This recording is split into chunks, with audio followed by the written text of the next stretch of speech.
Bienvenidos a una edición más de este programa Hablemos de Libros. En esta ocasión vamos a tener el gusto y el honor de hablar con el doctor Guillermo Antonio Tenorio Cueto, quien es autor de la obra La libertad de expresión en los noticiarios, los retos en tiempos electorales. Sin duda, recién acabamos de pasar por un proceso electoral muy interesante, donde justamente los medios de comunicación y las plataformas de las nuevas tecnologías de la información, las redes sociales, han jugado un rol muy interesante.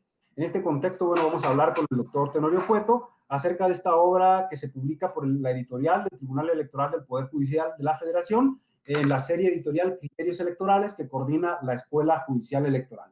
Y en este marco, bueno, pues vamos a conversar entonces, como les decía, con el doctor Tenorio Cueto, y me voy a permitir, para quienes no tengan el gusto de conocerle, leerles una breve semblanza curricular para que tengan idea del perfil tan alto con el que hoy estamos platicando. El doctor Tenorio Cueto es doctor en Derecho, es miembro del Sistema Nacional de Investigadores, director de la licenciatura en Gobierno en la Universidad Panamericana. Es autor, coautor y coordinador de 14 libros y más de 40 artículos y capítulos de libros especializados en libertades informativas. Es catedrático de Derecho a la Información en la Universidad Panamericana y es profesor visitante de posgrado en diversas casas de estudio, tanto en México como en Iberoamérica. Es copresidente de Cooperación Iberoamericana de Transparencia y Acceso a la Información y fue director de contenidos y conductor del programa Ante la Ley del Canal Judicial. Sin más preámbulos, yo me permito darle la bienvenida formalmente al doctor Tenorio Cueto y estoy muy contento de que esté hoy con nosotros para que nos hable de un tema que yo creo que sin duda nos toca a todos y a todas desde que estamos en contacto con los medios de comunicación, con las noticias, apegándome al tema del título de su obra, ¿no? Bienvenido, doctor, muchas gracias por estar con nosotros. Muchas gracias, Jaime, y saludos a todos los que nos estén escuchando. Perdón, se me cayó el micrófono, gajes del oficio con esto de la tecnología. Doctor, bueno, pues en principio agradecerte a nombre de la directora de la Escuela Judicial Electoral, la doctora Gabriela Rubalcaba, que hayas aceptado esta invitación a conversar con nosotros. Y como te comentaba, bueno, la idea es que nos cuentes un poquito acerca de esta obra, pero también que la tomemos un poquito de pretexto para que nos cuentes, nos platiques sobre el tema de la libertad de expresión. Y concretamente, tu obra se titula La libertad de expresión en los noticiarios, los retos en tiempos electorales. ¿Qué te parece si comenzamos por ahí, por el título de la obra que ya nos dice mucho, pero que seguramente tú como autor tendrás cosas que ayudarnos a desgranar sobre, pues, cuáles son los retos en tiempos electorales cuando hablamos de libertad de expresión y actividad periodística informativa? Doctor. Oye, Luis, pues fíjate que esto que preguntas me parece que sobre todo a las personas que les puedan interesar el tema o a lo mejor quien no sepa del tema, podríamos motivarlo diciendo que hoy en el mundo hay un debate profundo sobre los alcances de la libertad de expresión. Hay algunos que parten de la idea, por descabellado que parezca esto, de que la libertad de expresión es un absoluto y a la cual no se le deben de poner límites. Así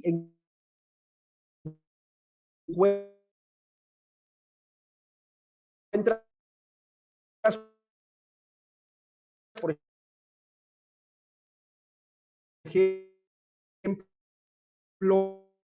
a varias deben establecerse límites claros, no solamente en un nivel convencional o constitucional, sino que inclusive tendríamos que aterrizar esas reglas bajo un estricto parámetro en el cual se enmarcaran las mismas y establecer ciertas condiciones que permitan un sano ejercicio de la libertad de expresión.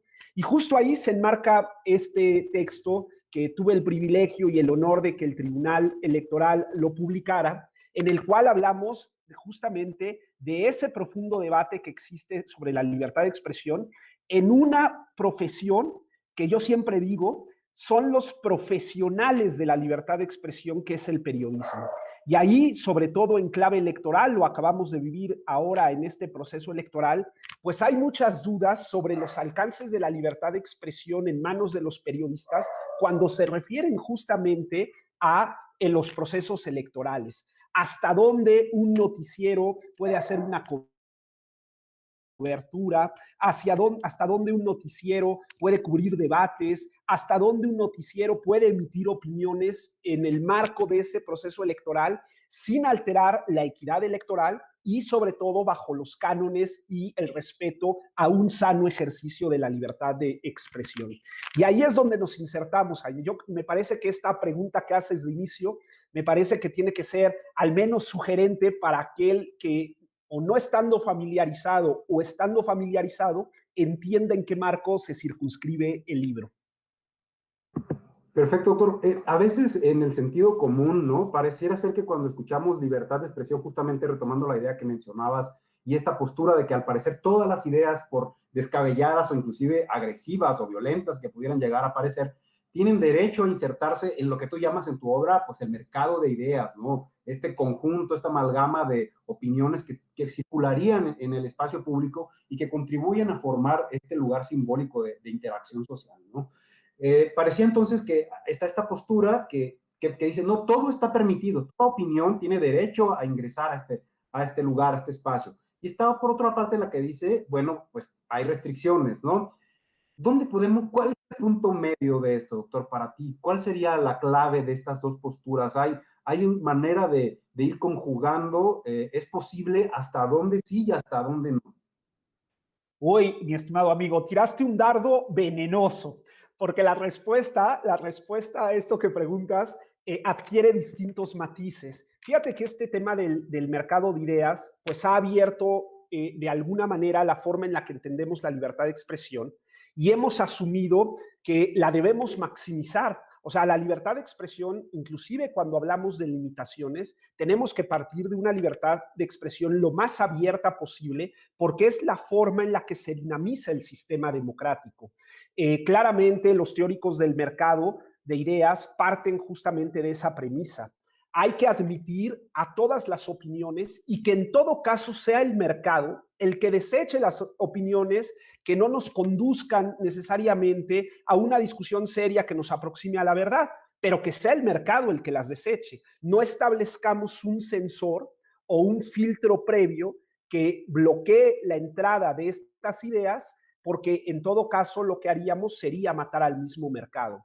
Con esa idea, Luis, pues lo que tendríamos es que nos enfrentaríamos a una libertad de expresión prácticamente absoluta, en la cual pues todas las ideas deben de inundar. Y la pregunta obligada es, ¿en realidad todas las ideas deben inundar el mercado? Una primera respuesta es que sí, que todas las ideas deben inundar el mercado y que entonces ya dentro del mercado establezcamos algo que le llamaremos responsabilidades ulteriores. Es decir, tú ingresas tu idea al mercado de ideas y en todo caso estableceremos una responsabilidad por un uso inadecuado de tu libertad. Pero eso no significa que le cerremos la puerta a las ideas. En ese sentido, pues tú puedes establecer, a lo mejor, hablar de un discurso molesto, chocante, ofensivo, hiriente, incluso algún insulto, incluso algo que ofenda a algún credo religioso, incluso algo que ofenda a la privacidad o a la intimidad de las personas.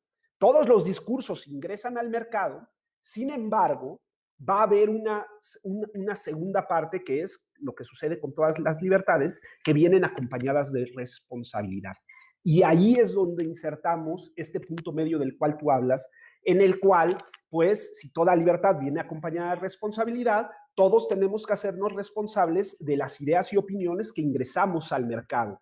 Y seremos conscientes de que un uso inadecuado de la libertad de expresión que menoscaba los derechos de otro puede venir acompañada de una responsabilidad posterior a que yo emita ese discurso. Y ahí, Luis, pues entendemos que se completa el sistema. Tenemos una maximización de la libertad de expresión, pero que va a venir acompañada, como cualquier otra libertad, de una responsabilidad en su ejercicio. Doctor, con base en esto y mientras escuchaba pensaba en una idea, a ver, ¿cuál es tu punto de vista al respecto, no? Es esta tensión que puede llegar a existir entre el derecho a que emitas una opinión y el contenido de la opinión misma. Es decir, ¿cuál sería la tensión que ves en ese punto? Porque al final de cuentas entiendo que no es lo mismo que que nosotros, que cualquier ciudadano, tengamos el derecho a emitir opiniones y otra cosa distinta puede ser el contenido de la opinión, ¿no? ¿Te parece que hay alguna tensión en esos puntos o no necesariamente?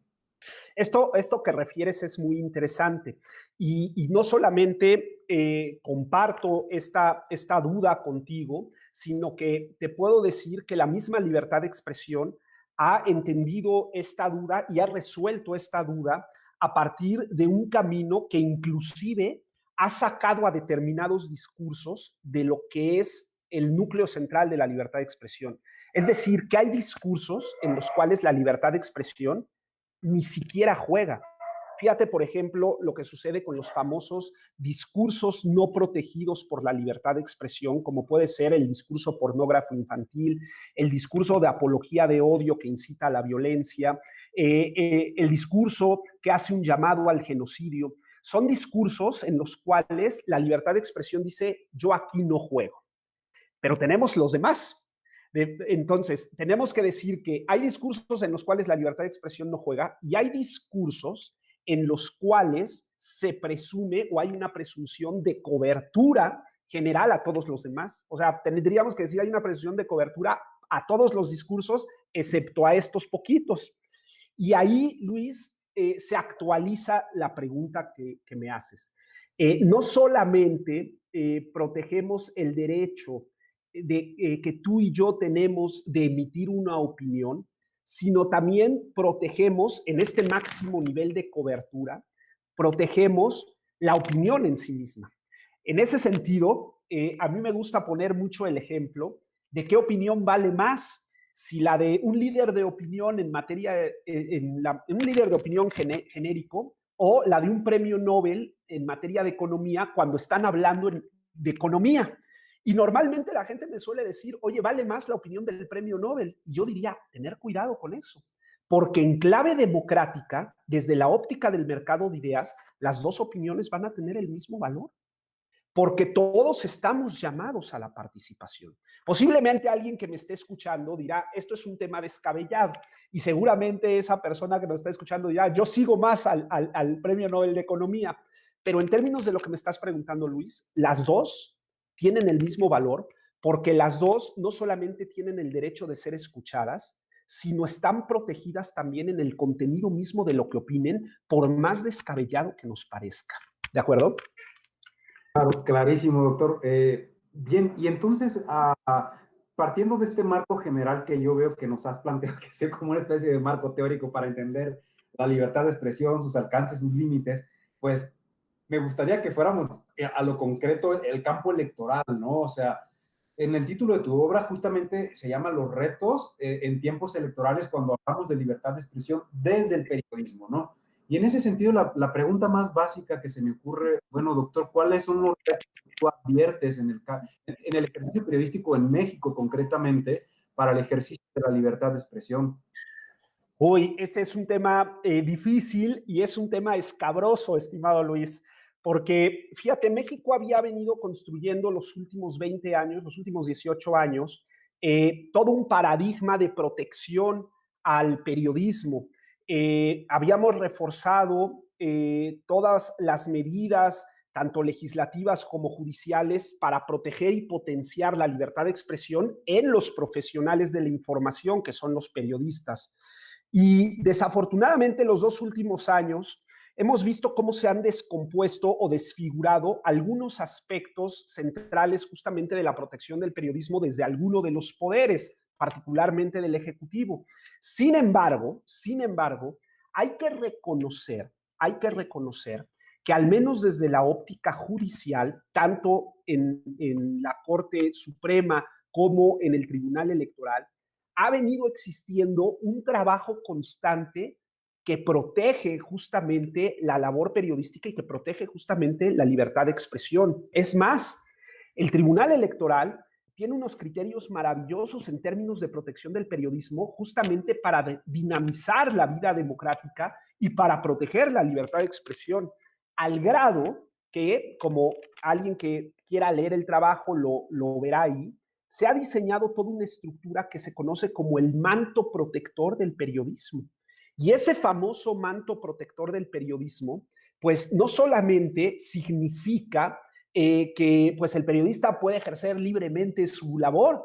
Al contrario, significa una posición robusta del Estado mexicano desde la óptica judicial que sirve justamente para proteger esa labor, no solo del periodista, sino también del medio de comunicación en el cual ese periodista está inserto. Y voy más allá. Cuando llegamos a tener un caso que involucra a un periodista en la justicia, lo que hace en el caso del Tribunal Electoral, pues es justamente generar una presunción que protege directamente al periodista, todo a favor del periodista, salvo que se demuestre lo contrario. Y eso habla muy bien del Estado mexicano, al menos desde la óptica judicial. Desde luego que los retos en otros ámbitos son complejísimos. ¿Qué decir de la violencia que viven los periodistas en nuestro país? Estamos catalogados como un país de alto riesgo para ejercer el periodismo y eso no hay que desconocerlo porque alguien me decía por ahí, oye, pero pues ahí, ¿qué culpa tiene el Estado? Pues tiene toda la culpa y así hay que decirlo, porque si el Estado debe garantizar la libertad de expresión, pero también debe de garantizar las condiciones necesarias para que la libertad de expresión se viva y más aún en los profesionales de la libertad de expresión. Entonces, sin lugar a dudas, en el ámbito judicial, pues tenemos una muy buena ya tradición de protección al periodismo y a la libertad de expresión. En el ámbito legislativo, todavía tendríamos que dar algunos pasos adicionales para completar un buen cuadro de libertad de expresión. Es increíble, Luis, que sigan existiendo todavía como leyes vigentes. Las leyes de imprenta de 1917 tendrían que ser abrogadas porque simple y sencillamente abren la puerta para una arbitrariedad por parte del Estado, aunque luego en sede judicial puede ir para atrás, pero hemos visto casos en los cuales se utilizan estas leyes de imprenta para atosigar o molestar periodistas, ¿no? Y en el Poder Ejecutivo es quizás el foco rojo. Ahí me parece que la protección al periodismo, yo pondría no un foco rojo, sino doble rojo, no solamente por los embates que desde la tribuna presidencial se hacen, sino también por que no hemos tomado una política pública en serio justamente de protección al periodista que implique a todas las fiscalías de los estados con una decidida acción que los proteja en su labor. Inclusive pareciera contradictorio, ¿no? Que estamos clasificados como un país de alto riesgo para ejercer el periodismo y por otro lado no tenemos los mecanismos legislativos que sean eficientes y eficaces y que garanticen justamente este ejercicio. Entonces, desde el punto de vista de las condiciones para el ejercicio de la libertad de expresión desde el periodismo, parecería que pues este es uno de los retos principales que tenemos en este momento, ¿no? Más allá del lamentable problema, que cuando digo problema siento que me quedo corto con este tema de la violencia contra periodistas, o sea, la cantidad de periodistas asesinados o que han sido agredidos o que han sido hostigados por ejercer su labor, pues es bastante alta, ¿no? Los índices son muy altos, entonces, y tenemos estas dos condiciones que parecen situaciones que parecen contradictorias, entonces, pues el reto pareciera enorme, ¿no? Como que hay mucho que hacer. Y por otro lado, pensaría también en las sociedades contemporáneas, o sea, pensar una sociedad de democracia moderna como las democracias que tenemos en este momento, sin el ejercicio periodístico también, reconociendo que es una actividad profesional que, como tú lo decías hace un momento, que profesionalmente se encarga del ejercicio de la libertad de expresión, en tanto tiene esta tarea de interpretar, de clasificar, de transmitir información pues de la realidad y de la realidad político, de la realidad pública, ¿no? Entonces pareciera que los retos cuando lo vemos desde esa óptica se llegan a incrementar. Y se habla también de este manto protector del periodismo, inclusive podría ser cuestionado, bueno, pero ¿por qué se protege al periodismo si es una actividad que se puede realizar muchas veces desde instituciones privadas, pero a su vez juega este rol medio híbrido, ¿no? Sí, puede ser una empresa privada, sin embargo, trata temas de carácter público y participa en procesos públicos, ¿no? Entonces, ¿cuál sería el punto al que quiero llegar? Es, ¿qué otros retos nos presenta esta tensión que existe entre el ejercicio periodístico que se realiza desde empresas de carácter privado, pero que al mismo tiempo su labor tiene una relevancia pública? ¿Ves alguna tensión en ese sentido? Mira, yo te diría que te hablo de la tensión y luego te hablo del reto. Yo te diría que la libertad de expresión la tenemos que entender desde este doble papel que juega, desde el papel en el cual a ti, a mí y a quien nos está escuchando nos hace bien que exista esta libertad porque nos desarrolla personalmente, porque promueve los más altos fines del espíritu humano para poder manifestar lo que pensamos, para podernos relacionar con otras personas, pero también tenemos que reconocer la otra condición que tiene la libertad de expresión, que es que beneficia la interacción colectiva, que potencia esto que llaman los teóricos políticos el espacio público, que es donde se genera la opinión pública. Sin libertad de expresión, ese espacio público muere y por ende muere la democracia.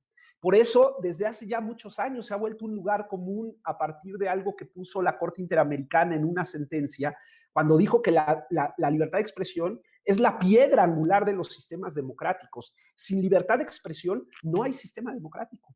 Y en ese sentido me parece que tiene que ser muy importante que más allá de dónde venga el periodismo, el periodista, más allá de que trabaje en una empresa privada o en un medio público, el periodista juega con esta doble cachucha, ¿no? Por un lado, nos ayuda a traer información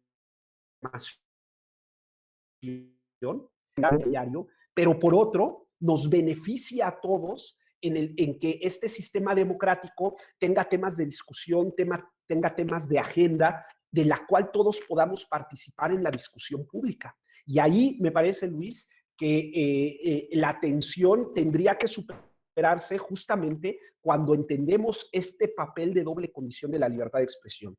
Y yo te dejo otro reto. Los medios de comunicación están cambiando.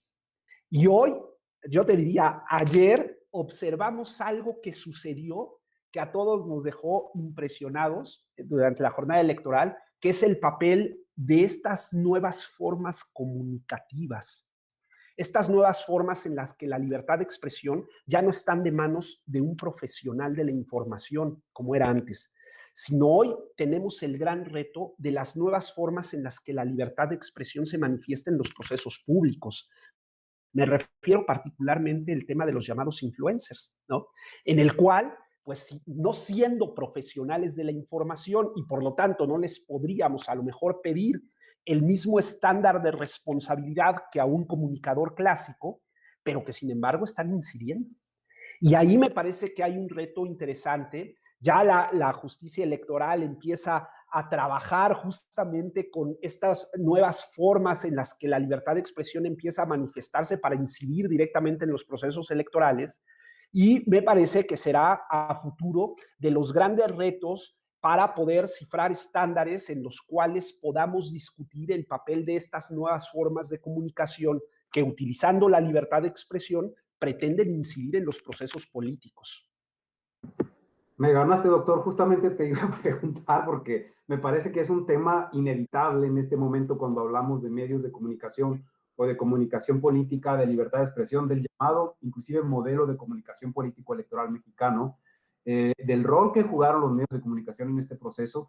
Y el caso más evidente en este momento, pues es justamente el de estas figuras de influencers que no, con las que no contábamos antes, ¿no? Que de algún modo, pues, quizá no tienen el mismo carácter de profesional que un profesional, sin embargo, pues, son actores de la comunicación que son ineludibles, que están ahí, que tienen un espacio de opinión, que tienen un auditorio también.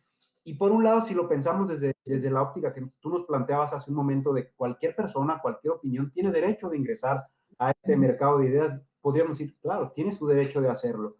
Ahora, viene el tema de la responsabilidad, y en el tema de la responsabilidad podríamos pensar también, bueno, ¿qué pasa entonces con nuestro marco regulatorio, ¿no? En términos de comunicación política. Se ha discutido, se ha hablado sobre la necesidad de regular, ¿no?, el uso de las llamadas redes sociales y demás. ¿Cuál sería tu postura en este sentido? ¿Crees que sí es necesaria una regulación? ¿En qué sentido? ¿Hacia dónde debemos caminar? Y sin que sea necesariamente una regulación coyuntural con base en la experiencia inmediata. Sí, sin lugar a dudas, Luis, este es el gran tema, ¿no? ¿Qué se nos viene encima? Y yo te diría, más que se nos venga encima, ya lo estamos viviendo. Lo que pasa es que no hemos alcanzado de ver los efectos que va teniendo en los procesos político-electorales. Y yo ponía el caso de los influencers, pero te puedo hablar también de procesos como los de segmentación algorítmica, en los cuales, pues a través del uso de la inteligencia artificial, perfilamos determinados públicos para orientar el sentido de su voto. Y pruebas en el mundo ya hemos tenido muchas, y estoy seguro que este proceso electoral no se vio ajeno a este tipo de procesos algorítmicos de inteligencia artificial que estoy seguro que ya se utilizaron en las redes sociales, ¿no? O en las redes de contenido. Y desde luego, me parece que el modelo de comunicación política no puede seguir anclado solamente en los medios tradicionales. Me parece que es necesario que nos sentemos a platicar de este modelo de comunicación política y que diseñemos reglas adecuadas que incluyan responsabilidades para todos estos nuevos actores en los cuales la nueva tecnología está involucrada, y que tengamos mejores certezas y más certidumbre de cómo hacer procesos electorales limpios, porque claramente los medios de comunicación tradicionales, pues en ellos ya no encontramos tantos problemas. Por ahí podremos tener focalizados algunos problemas muy aislados que siguen no cumpliendo las reglas del juego, pero en estos otros medios, pues es un mar abierto de posibilidades para poder incidir en lo público sin que exista una regla especial que nos proteja como ciudadanos y que proteja el proceso electoral. Entonces, ahí me parece que hay una veta de trabajo importante. Desafortunadamente, al Tribunal Electoral pues le tocará e irá resolviendo este tipo de problemas de manera conforme se vayan presentando, pero lo ideal sería que México construyera una política digital, y una de las partes de esa política digital tuviera que ver justamente con la incidencia de esta tecnología en los procesos electorales. ¿Regular o no regular? Pues no lo sé. Yo te diría, en el mundo hay este mismo debate, particularmente hablando de las redes sociales. Y hay unas propuestas muy interesantes en las que se apuesta fundamentalmente a la autorregulación. De hecho, algunas redes sociales ya lo están haciendo. Y que haya un esquema compartido de regulación mínima por parte del Estado. Yo no soy partícipe de una regulación en estos temas como la conocemos tradicionalmente. El mundo ha cambiado, las plataformas digitales son modelos de negocio totalmente distintos a los medios tradicionales, y por lo tanto tendremos que adaptarnos a este ecosistema tecnológico en el cual el Estado pueda participar en un tipo de regulación, pero no en un tipo de regulación que pretenda aplastar o menoscabar la libertad de expresión y sobre todo el dinamismo de estas plataformas. Por supuesto. Bueno, pues sin duda los retos y los desafíos y lo que va a pasar, vamos a ver, los cambios tecnológicos, pues evidentemente han estado mucho más adelantados a la normativa que tenemos vigente en materia de comunicación política en México. Y bueno, pues vamos a ver cómo se van desarrollando esta nueva inclusión o consideración de estas tecnologías dentro del marco de comunicación política. Eso por un lado, doctor. Y por otro, bueno, no sé si hay algún tema que te gustaría compartirle a quien nos está siguiendo por esta transmisión a través del canal de YouTube y de Facebook del Tribunal Electoral, acerca de tu obra, algún aspecto que te gustaría a ti resaltar, ¿por qué les invitarías a leer tu libro? Eso me parece que estaría muy interesante que nos compartas de viva voz. Bueno, ¿qué te puedo decir? Hablar del trabajo propio es difícil, pero un poco lo que hemos platicado en esta conversación, Luis, pues está ahí reflejado en el libro. El pretexto fue una sentencia. Es un magnífico pretexto para hablar de todos estos temas.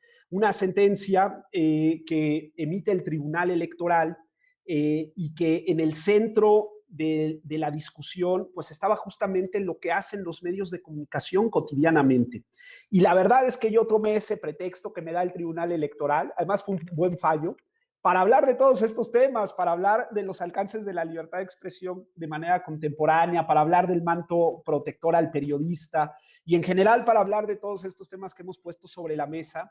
Así que yo te diría, para aquel que esté interesado en echarle una mirada rápida, de manera sintética y teniendo como pretexto un buen caso que resuelve el Tribunal Electoral, pues le puede dar muchas pistas y muchas pautas sobre la discusión actual de la libertad de expresión que está plasmada ahí en el libro. Entonces, pues yo diría eso, Luis. Ojalá la gente se pueda animar, se pueda interesar en estos temas. Nos hace mucha falta cultura en materia de libertad de expresión, aunque pareciera que ya es un tema muy estudiado, pero hoy con lo que está sucediendo en el mundo, hoy más que nunca necesitamos gente que entienda cómo funciona la libertad de expresión justamente para ir resolviendo todos estos problemas.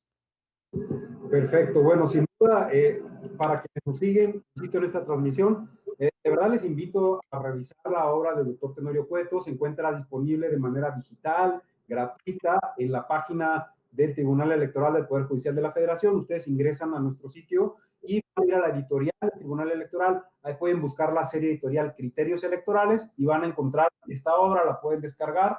Y de verdad que la primera parte de la obra es bien interesante para quienes no somos expertos o para quienes queremos conocer más sobre estas posturas contemporáneas que nos mencionaba el doctor respecto a la libertad de expresión. Hay un desarrollo bastante profundo, pero muy sintético al mismo tiempo, que nos va a ayudar a entender de qué estamos hablando y cuáles son las complejidades de la libertad de expresión en este momento. Por supuesto, hay una parte en la que se analiza la sentencia SUBRAP 593-2017 que emitió la Sala Superior del Tribunal Electoral, en la que se debate lo que el doctor sí nos comentaba, y se hace pues una descripción del caso, y también se hace al final de la obra una justificación de la decisión que toma el Tribunal Electoral y por qué es interesante, como nos decía ya el doctor. Entonces, por favor, de verdad, vayan y revisen, aprovechen este recurso en el contexto que acabamos de pasar, en este tema de los influencers que recién hablábamos en este proceso electoral. De verdad que nos puede ayudar mucho a comprender